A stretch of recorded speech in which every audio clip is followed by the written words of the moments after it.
The entry foundation in 8 months for 288,000 rupees.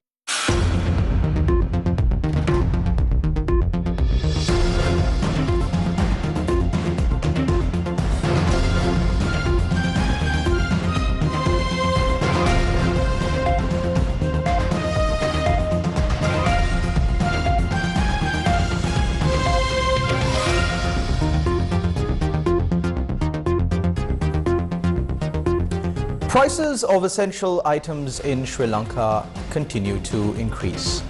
Farmers in the country are facing a severe lack of fertilizer. Amidst all of this, the Minister of Trade has promised to provide rice, a kilogram of rice, to consumers for a price of less than 100 rupees. Good evening, this is Primetime News on TV1. We've got the details of these stories and more lined up for you here tonight. First, a look at your top stories. News First headlines. Main sponsor. Valuable Finance, best finance company.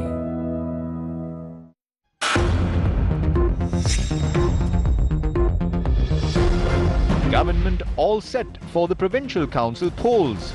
Attorney General explains the methodology to hold the election. Anti-terror and crowd control at Indo-Lanka military exercise Mitra Shakti.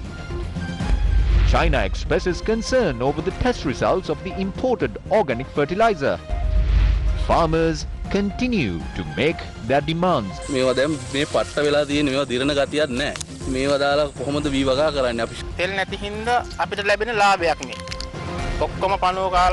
Price of imported milk powder increased. Signs of a price hike of gas as well. Rice imported from overseas to be sold below 100 rupees.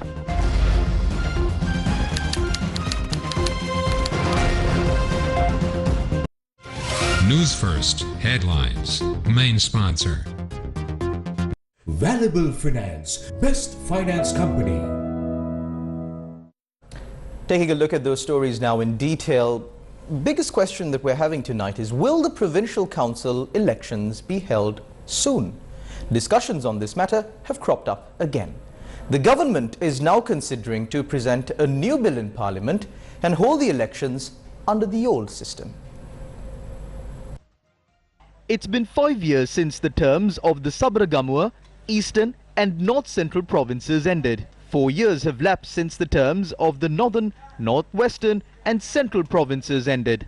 It has also been more than 3 years since the terms of the Western, Southern and Uva provinces ended. Why were the Provincial Council elections postponed? The Provincial Council Elections Act was amended on the 22nd of September to introduce a mechanism to elect councillors based on a proportional and mixed system and to increase female representation in the councils. According to the Act, the delimitation of boundaries had to be conducted, but the delimitation report was defeated in Parliament. Due to this reason, the Provincial Council elections had to be postponed, and now two separate proposals have been made on how to hold the elections. One proposal is to hold the elections after conducting the delimitation and passing the report in Parliament. The other proposal is to present a new act in Parliament and hold the Provincial Council elections under the old system. Chairman of the Parliamentary Select Committee on Election Law Reforms, Dinesh Gunawardena, informed the Select Committee of the opinion of the Attorney General. The Attorney General is of the opinion that without passing a new act, the elections cannot be conducted even under the old system. At the meeting, Dinesh Gunawardena had stressed that the mandate of the Select Committee is to make recommendations and not to formulate laws.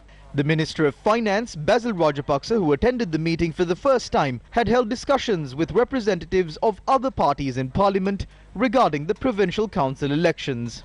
President's Counsel Nizam Karyappan, the Secretary of the Sri Lanka Muslim Congress, said that the Finance Minister agreed to hold the elections under the old system. So we all agreed unanimously that we are ready and willing to give any cooperation and support to enact a law to enable the Election Commission to hold the Provincial Council election under the old system.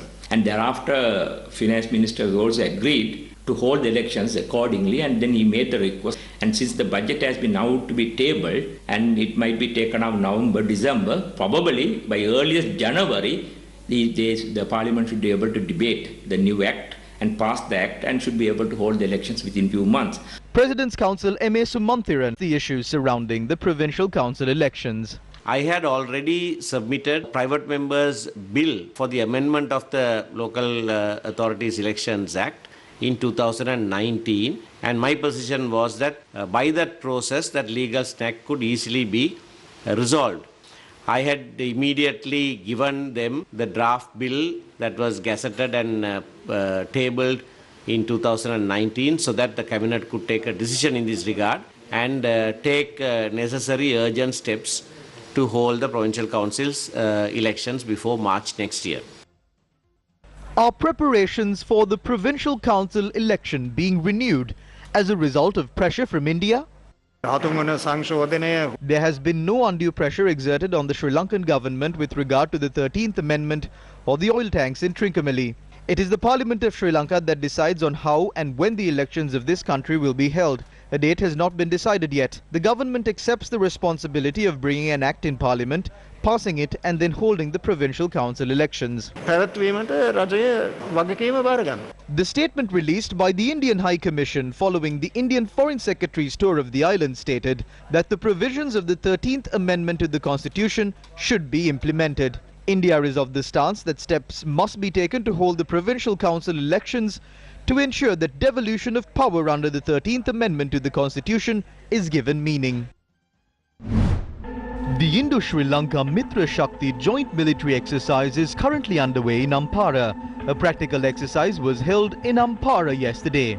In addition to counter-terrorism operations, there were also exercises on counter-insurgency riots. Meanwhile, a number of security activities are being carried out in the Indo-Pacific region. The Japanese Maritime Self-Defense Force, Murasame, and Kaga warships that arrived in Sri Lanka recently had left the port of Colombo for a military exercise with the Indian Navy in the Arabian Sea. The three-day military exercise called Jimex 21 ended yesterday.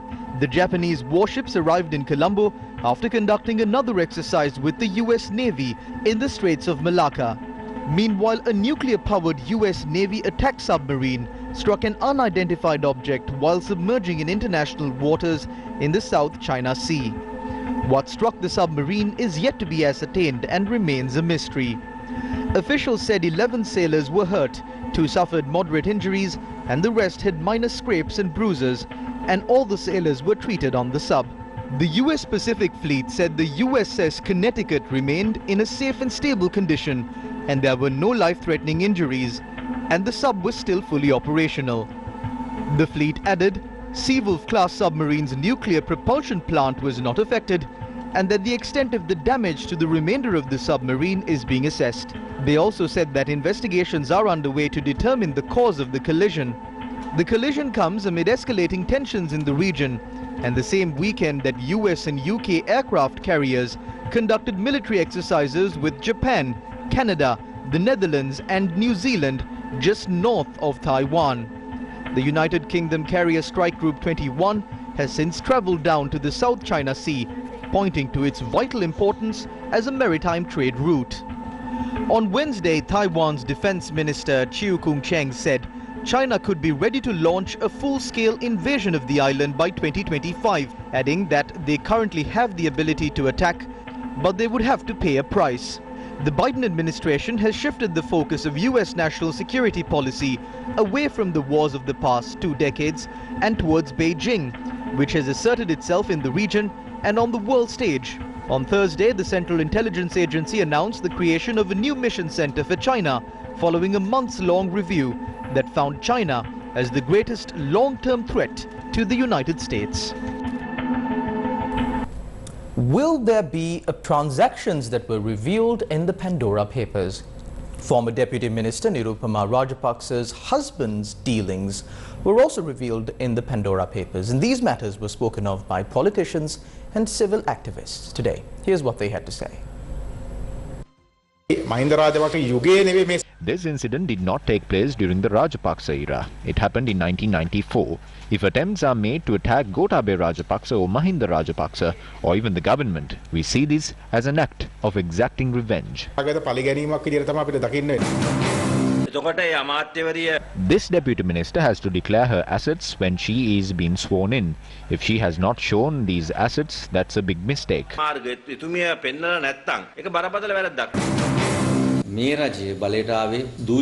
This government came into power against corruption. They said that corruption would be wiped out from politics. During the last Independence Day celebrations, a request was made from Gotabaya Rajapaksa to form an opinion against corruption. An inquiry must be held into the allegations of corruption levelled against Nirupama Rajapaksa. Gotabaya Rajapaksa has sent a letter and asked for a report on this from the Bribery Commission in a month. The family members will not punish members of the family. There might be even a situation where they claim the journalists who revealed the Pandora Papers have done a mistake and acquit Nirupama and her husband. This is not an official report. This has been compiled by a group of journalists such as yourself. There is a question whether this is real because none of the matters that have been revealed about anyone mentioned, including the former deputy minister, have been proven. This is only a revelation. Pandora Patrika Samanda apparently didn't Sambanda. Egan Matakan Thin, Mama Mata Madamulani Rajapaksa Pauli to give me Samband Tavan. Never need to get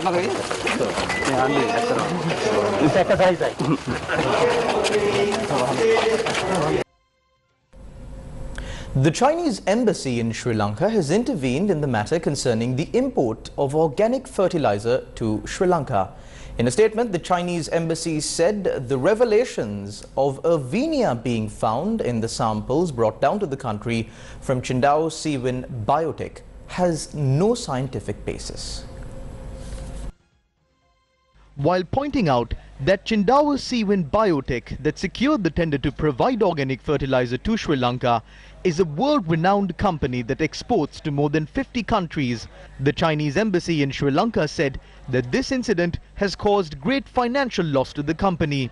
The statement adds that according to the International Plant Protection Convention, it takes 6 days to identify the presence of the bacteria Erwinia. But the National Plant Quarantine Service in Sri Lanka claims to have detected the bacteria within just 3 days. In response, the National Plant Quarantine Service said that the samples of fertilizer brought down from China were tested on a number of occasions and that the tests were not conducted for only 3 days. The National Plant Quarantine Service added that a full report on the tests conducted after the preliminary examinations have also been submitted to the Director General of Agriculture. Professor Devika Di Costa from the Department of Agricultural Biology at the University of Peradeniya denied any truth behind the allegations levelled by the Chinese embassy in Sri Lanka. මේ පරීක්ෂණය හරියට කරලා නැහැ කියලා කියන කිසිම විද්‍යාත්මක පදනමක් නැහැ. There is no scientific basis in claiming that these tests have not been conducted properly. The bacteria colonies have been taken separately and tested. All the accepted procedures to identify bacteria, including Erwinia, have been followed. Even the carrot disc test to identify if this is Erwinia carotivora has also been carried out. Carrot disc test එක කරලා තියෙනවා. Professor Nalaki Ranatunga from the Faculty of Agriculture at the University of Ruhuna said that all reports of tests conducted by the National Plant Quarantine Service have been submitted to the Director General of Agriculture. ජාතික පැලෑටි නිරෝධායන සේවය කියන්නේ. The National Plant Quarantine Service is a state institution that is accepted across the world. The people working there are experts in the field and state officials. If they have released some information, they do so after conducting all the establishment and accepted tests. They are also in possession of the results of these tests. Therefore, these allegations are baseless. පදනමකින් තොර බවක් තමයි මගේ විශ්වාසය. The chairman of the National Farmers Movement, Nimal Piatissa, also spoke about the allegations levelled against the National Plant Quarantine Service in Sri Lanka by the Chinese embassy in the country. We don't believe that the Chinese embassy has any ability to challenge the result of an institution in Sri Lanka. When we think about our identity as a nation and our sovereignty, we cannot forget the fact that the Chinese embassy had expressed their displeasure over this incident and had challenged a state institution in our country.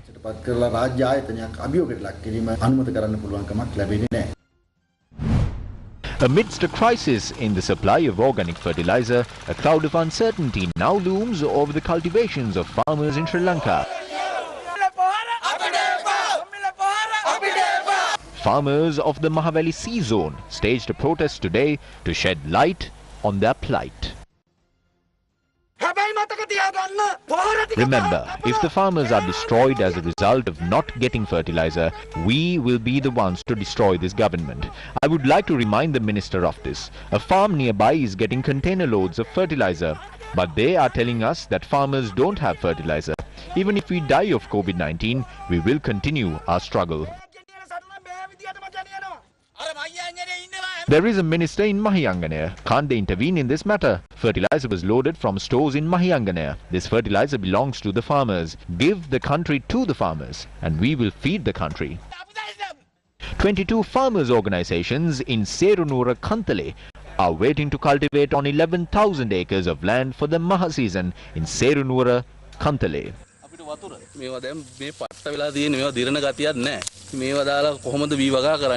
About 200 acres of paddy lands in Vaveyaya Kundasale are at risk of being destroyed because of the shortage of fertilizer. Although we work hard, all of our efforts are going to waste. They must work according to the advice of farmers. A person living in a village can eat some jack, but vegetables and paddy need to be grown here and sent to the people in the city. Vegetable farmers too are facing similar issues.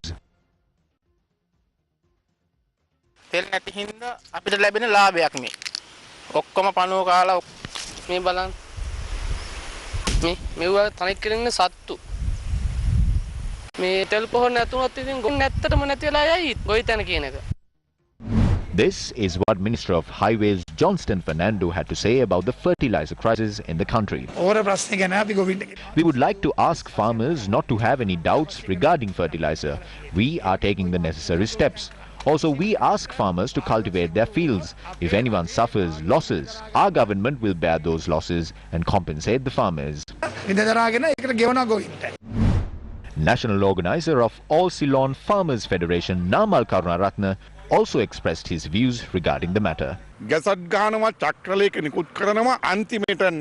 They issue gazettes and circulars, and when everything goes south, they revoke them. The next gazette that is due to be revoked is the gazette on fertilizer imports.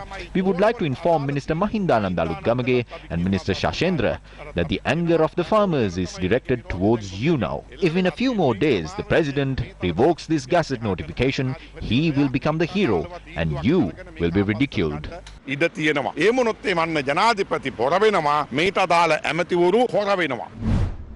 This is what the former editor of the Rave newspaper, Victor Ivan, had to say about the matter.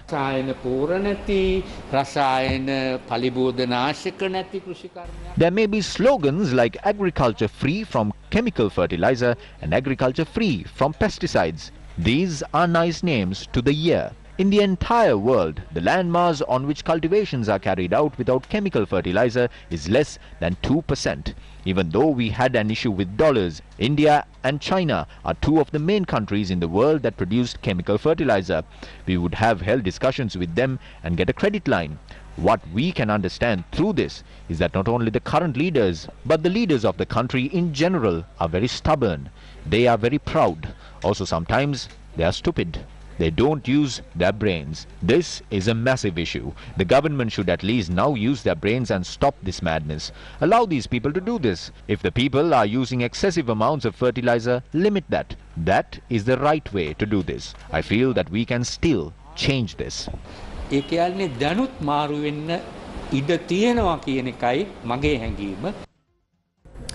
The prices of powdered milk powder have increased. What are the other goods or the other essential goods that are most likely to have their prices increased? We'll bring you the details after this short commercial break. TV1 News First, main sponsor. Students complete the ACBT University Entry Foundation in 8 months for 288,000 rupees. One qualification, two destinations. O-level students can save time, money and stress. For 288,000 rupees, complete the ACBT Foundation in 8 months and enroll into universities in UK, Australia or ACBT partnered universities in Sri Lanka. Enrolling now. Call 071 115 1234. Valuable Finance, best finance company. Welcome back to the news. The Sri Lanka Importers Association confirmed today that the price of a kilogram of imported milk powder will be increased by 250 rupees. Since the government removed the control prices imposed on essential goods, including gas, milk powder, wheat, flour and cement, the suppliers are now capable of increasing these prices. According to the revised prices, a packet of 1 kilogram of milk powder which was sold at 945 rupees will be sold at 1195 rupees. The 400 gram milk powder packet which was earlier sold at 380 rupees will be now sold at 480 rupees. The revised prices were confirmed to Newsfirst by a member of the Milk Powder Importers Association, Lakshman Veerasurya. Adding further, he said the products will be issued to the market under the revised prices from next Monday onwards. අපේ නිෂ්පාදනවල මිල එකට සාපේක්ෂව එකට සම්බන්ධ කිරීමේ වගකීමක් අපිට තියෙනවා. ඒ හින්දා දේශීය කිරි වල මිලත් කිසියම් ප්‍රමාණයකින් ඉහළ දාන්න අපිට සිද්ධ වෙයි. Meanwhile, Lav's Gas says the price of gas will also be increased. Speaking to Newsfirst, the chairman of Lav's Gas said the revised prices will be announced within the next week. When we inquired Litro Gas Limited of a possible price increase, a spokesperson at Litro confirmed that a final decision regarding a price hike is yet to be taken. Minister of Consumer Protection Lasantha Alagewanna said that the permission of the ministry to increase prices of these essential goods is not necessary as the government removed the control prices imposed on these items. The stocks of rice imported to Sri Lanka are due to be brought into the country tomorrow. Minister of Trade Bandula Gunawardena said that a kilogram of rice will be provided to the general public at a price less than 100 rupees. We will definitely provide these stocks of rice to the public at a price less than 100 rupees, first through Satosa and then through cooperatives and finally through the supermarket chain.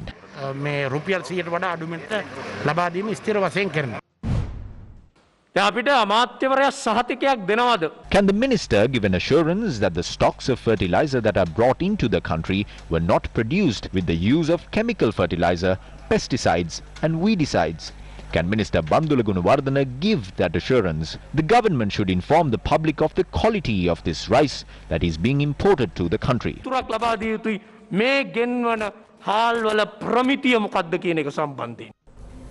Governing party parliamentarian Tissa Kuttiara said yesterday that if teachers and principals continue to protest, the general public will respond to that by throwing tomatoes and eggs at them. Teachers' trade unions responded to this statement today. We will have to ask such parliamentarians where they pursued their education. This also shows how educated they are. We know that MP Tissa Kuttiarachi is a person who moves to various parties and is a man who speaks out for money. We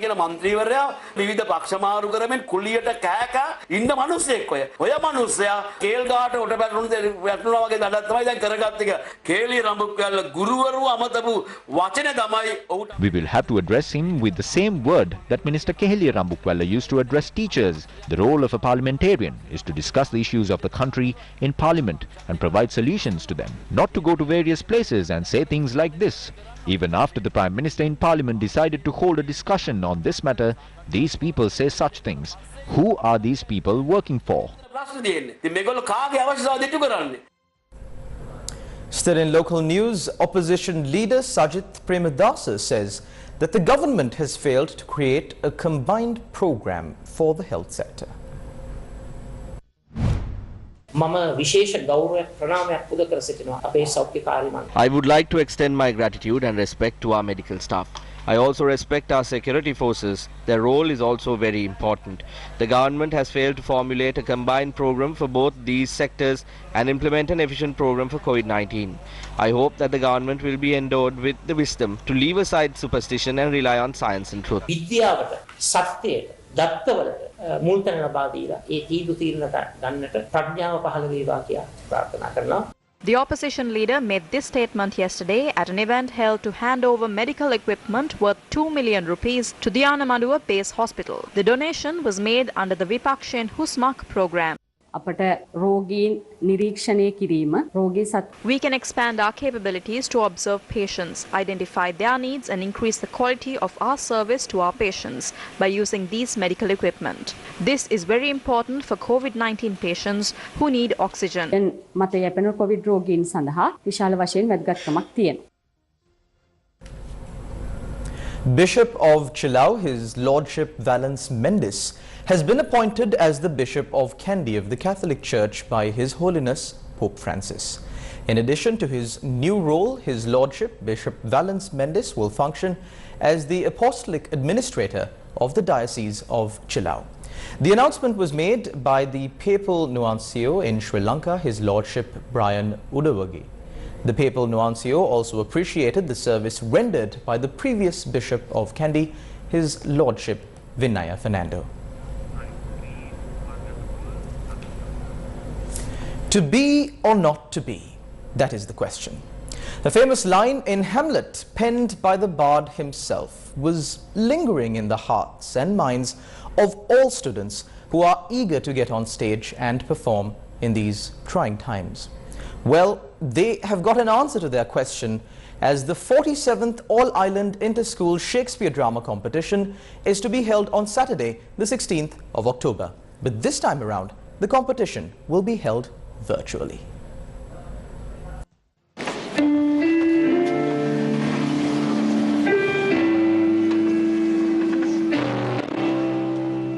The 47th All-Ireland Inter-School Shakespeare Drama Competition, more popularly known as Shakes, organised by the Rotary Club of Colombo North and the Colombo YMCA, will take place on Saturday the 16th of October 2021. All partaking schools will battle it out for the trophy online this year for the first time since the inception of the competition in 1973. The All-Ireland Inter-School Shakespeare Drama Competition has been conducted continuously from that year, except for a few years in the 1980s as schools were closed. The competition suffered the same blow many other public events and gatherings faced last year due to the COVID-19 pandemic. However, the Rotary Club of Colombo North and the Colombo YMCA have taken measures to hold the much-awaited competition virtually this year, granting jobs once again on stage after a lapse of a year. This year, the competition will feature pre-recorded performances submitted by 11 girls' schools and 7 boys' schools. The pre-recordings will be judged by a panel of judges on the 16th of October 2021. The results of the competition will be announced at the end of the event.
11-year-old brother, his mother, 32-year-old Thangaya Nadia, and 60-year-old grandfather and 55-year-old grandmother. Was the fire at this house a sudden accident, or was the fire deliberately ignited to commit a murder? There are several issues surrounding this incident that still remains a mystery. The location of the house. The house has two parts. One section of the house was built with brick walls, while the other section was covered in roofing sheets. The inner section of the roofing sheets were lined with a plastic foil, while the brick room was also separated into two sections by a plastic foil. The brick room had a door, and there were many other houses located in very close proximity. The fire was bursting from the top. There was no fire below. There was a crack on the wall, and there was fire there as well. The water hose was put into the crack on the wall. We saw the heads of the people sticking out. The child was over there. No evidence has come to light to suggest that this fire was a result of an electricity leak or a gas leak. The question remains, what caused the fire? The gas cylinder in the house is untouched. So we can come to a conclusion that the fire was not caused due to a gas explosion. So what actually caused the fire is still a mystery. Then how did this fire erupt? How were the residents of this house unaware of this fire until it was too late? What happened on the day of the fire? According to the neighbors, the residents of the house that was engulfed in the fire usually go to sleep close to midnight. The residents said that, however, on the day of the child's birthday party, they acted rather differently. They go to sleep at about 11 o'clock. They don't sleep too much. We can hear noises from their house. At that time, however, they were fast asleep. We didn't hear anything. Even when the fire was burning, there was no noise. Did the victims of the fire go to sleep earlier than usual? Or did they face some other issue? The locations where the bodies were found. According to neighbors and area residents, only the two children occupy a particular bed inside the house, but on this night, 4 people have slept on this bed. The cake brought for the birthday party. 2 cakes were brought for the birthday party on 2 separate occasions. Why was that? Reports have shown that there were 2 cakes brought for the party. They had bought a cake in the morning that had been purchased by the husband, but the child had messed it up. The son and the father had gone again and bought another one. Did they eat the cake? It is said they have all eaten rice and have all gone to sleep at the same time. This is what we suspect of. This is what we suspect. No one sleeps at the same time like this. The father left. He said he didn't eat anything. He said he fed some cake to the child. The father left between 7 and 8. We didn't hear any noise after his return. The behavior of the pet dog of the house was also quite peculiar. Shouldn't the attention be drawn to the food that was consumed at the party? The birthday was celebrated by Nadia's second child. Nadia was also a victim. Nadia has had 2 children from 2 marriages, and she was married to the father of her second child at the time of the incident. All these factors can be verified through a thorough investigation. The police are currently investigating into this fire and the deaths. That's a wrap of Primetime News on TV1 for tonight. To follow details of these stories and more, you can of course log on to our award-winning website www.newsfirst.lk. I'm Charlene Benedict for the News First team, along with our sign language interpreter for tonight, Haraka Gabriel. Take care and God bless.